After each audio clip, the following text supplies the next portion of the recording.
नहीं, वो तो साफ, ये तो राजनीति है। और जिस किस्म की राजनीति हो रही है, मैं देख रहा हूं 2014 के बाद कि कानून का दुरुपयोग हो रहा है और नफरत की राजनीति हो रही है। और जो हमारा लोकतंत्र है, अगर ऐसे ही चलता रहे तो लोकतंत्र क्या, केवल एक ढांचा रह जाएगा। लोकतंत्र की जो बुनियाद है वो लोकतंत्र की खत्म हो जाएगी। रूल ऑफ लॉ जिसको हम कहते हैं, डेमोक्रेसी, लोकतंत्र, कहां है रूल ऑफ लॉ? अभी इनको चार्जशीट करने का आज के दिन क्यों कर रहे हैं ये सब चार्जशीट? ये मामला तो कितना पुराना है। और कौन सा इन्होंने कोई जुर्म किया है? अरे भैया, जिस शख्स ने ये फाइल किया वो शेयर होल्डर तो नहीं है, और एजेएल ने तो कोई कंप्लेंट नहीं किया, कंपनी तो कोई कंप्लेंट नहीं किया।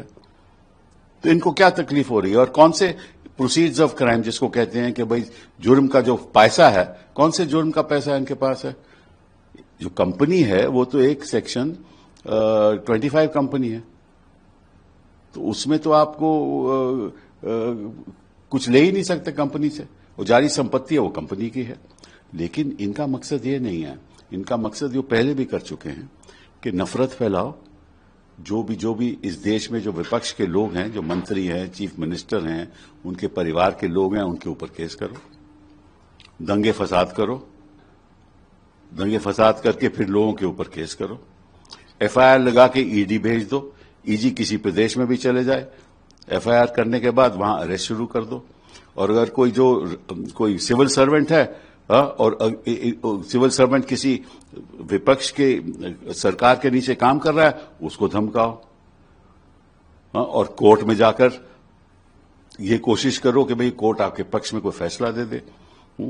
और असलियत तो यह है, अगर कोर्ट देश की जनता के प्रति खड़ी नहीं होगी, उनके जो अधिकार है उनके प्रति खड़ी नहीं होगी, ये जो चल रहा है उसके खिलाफ कोर्ट एटलीस्ट लोगों की सुनवाई नहीं करेगी, तब तक कुछ नहीं हो सकता। हो क्या रहा है, मैं आपको एक उदाहरण देता हूं। इन्होंने सारे मदरसे बंद करवा दिए उत्तर प्रदेश में, हालांकि सुप्रीम कोर्ट ने कहा है, स्टे भी किया है, सब उन्होंने बंद करवा दिए। तो ये क्यों कर रहे हैं? ये कभी ये वक्फ की बात करते हैं। देश के सामने कौन से मुद्दे हैं? देश के सामने मुद्दे हैं कि जो अपनी बेरोजगारी का मुद्दा हुआ, शिक्षा का मुद्दा हुआ, स्वास्थ्य का मुद्दा हुआ, देश को आगे बढ़ाना है, आर्टिफिशियल इंटेलिजेंस के बारे में बात हो। लेकिन इनको केवल ईडी दिखती है। और उसे लोग कभी केरला के चीफ मिनिस्टर के खिलाफ प्रयास करते हैं, कभी उसकी परिवार के प्रयास करते हैं, कभी ममता जी को डिस्टेबलाइज करना चाहते हैं, चीफ मिनिस्टर को के खिलाफ केस करके हटवाना चाहते हैं। उधर महाराष्ट्र में इन्होंने किस तरह से सरकारें बदल दी। वो क्राइम नहीं है, वो कोई जुर्म नहीं है कि आप लोगों को आकर्षित करके, हम जानते हैं क्या होता है, उनको मंत्री बना दो और उससे पहले उनके खिलाफ बयान दो कि बड़े करप्ट हैं, फिर उन्हीं को मंत्री बना दो। हाँ, अपने पक्ष में लेकर वो सब बेदाग हो जाते हैं। तो ये देश के लिए ठीक नहीं है। और मैं आपको सच बात बताता हूं कि ऐसे ही देश चलता रहेगा ना तो कुछ रहेगा नहीं। आज के दिन क्या हो रहा है कि लोग डरे हुए हैं, खासतौर पे जो अल्पसंख्यक लोग हैं वो भय से रह रहे हैं यहां, क्योंकि वो मालूम है कि कुछ आवाज उठाएंगे तो कुछ ना कुछ हो जाएगा। और जब इनके लोग हिंसा करते हैं तो कोई एफआईआर नहीं होती, और एफआईआर उनके ऊपर होती है जो विक्टिम्स होते हैं, जिनके खिलाफ हिंसा हुई हो, उनके खिलाफ एफआईआर होती है। बच्चे हमारे 5-5 साल से 4-4 साल से जेल में बह हुए हैं। तो ये क्या हो रहा है इस देश में? क्या ये मुद्दे हैं देश के सामने? वक्फ का मुद्दा हुआ, और क्या नफरत से ही राजनीति चलेगी? ये जो लोग अपने आप को कहते हैं ना हिंदू, ये हिंदू एक्चुअली इनको हिंदुइज्म का कुछ मालूम ही नहीं। हिंदू क्या है, हिंदू धर्म क्या है, किस आधार पे जो धर्म मानता है उसको कैसे आगे बढ़ना चाहिए, इनको कुछ नहीं मालूम। अगर हिंसा करें और मेजॉरिटी के लोग करें तो कोई फर्क नहीं इनको पड़ता। तो ये तो हो रहा है हमारे देश में। और मुझे ये नहीं समझ आई कि इनको क्या मतलब क्या प्रॉब्लम है इनको गांधी फैमिली के साथ?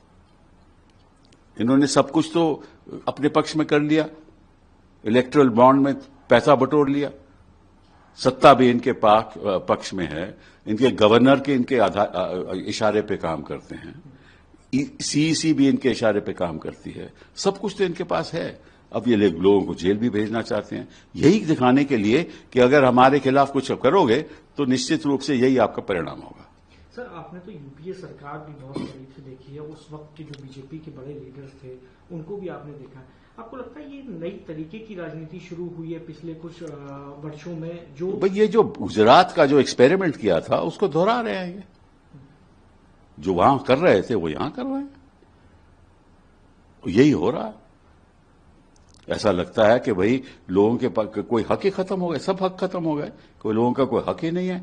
इनके कोई जर्नलिस्ट इनके खिलाफ बोलेगा तो उसके खिलाफ शुरू कर देंगे, कोई यूट्यूब पे कोई पॉडकास्ट चलाता है तो उसके खिलाफ शुरू कर देंगे, बच्चे एजिटेट करेंगे, क्रिटिसाइज करेंगे तो उसके खिलाफ कुछ कर देंगे, कोई आवाज उठाएगा तो उसके खिलाफ कार्रवाई शुरू कर देंगे।